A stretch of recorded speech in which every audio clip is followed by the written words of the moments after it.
আমি পার্ট 2। মদন, বলি কাজটা কি হলো? সব কি আমি একা করবো নাকি? মা মাটি মানুষের জন্য চাটাও আমি বানাবো? ডিসগাস্টিং। লিস্টটা মেলাতে হবে না? আমি শুধু লিস্টটা মেলাচ্ছিলাম। চা আসছে দিদি, চা আসছে। বলছি দিদি, খিচুড়িতে কি ঝাল কম দেবো? ঝাল কম মানে বাংলার ঝাল থাকবে না তো কি লন্ডনের ঝাল থাকবে নাকি? যদি আমি বলেছি বাংলাকে লন্ডন বানাবো, তাও দে দে ঝাল দে।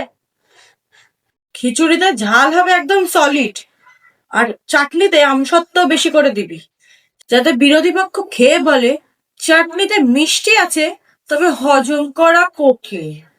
भाई साहब कुछ ज्यादा नहीं हो गया ये? मतलब আচ্ছা ঠিক আছে। আর গেস্ট লিস্টটা সবাইকে ডাকবো তো? সবাইকে ডাকবি, তবে বসার জায়গাটা কিন্তু বুঝে বানান।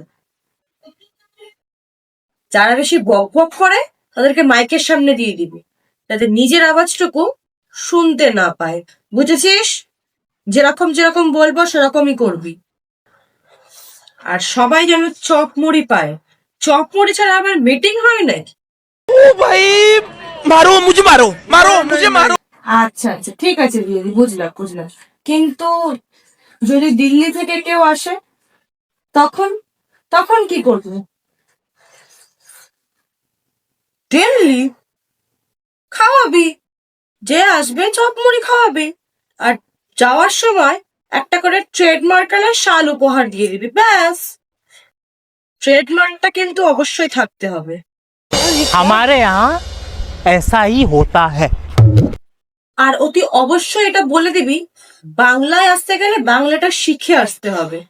ওই দিল্লিতে বসে অ দিদি করলে কিন্তু হবে না। বাংলাটা শিখে আসতে বলবি, তবেই এসে বাংলায় চপমুড়ি খেতে পারবে। কেমন? যা যা খিচুড়িটা দেখ। জয় বাংলা। ঠিকই বলেছেন দিদি।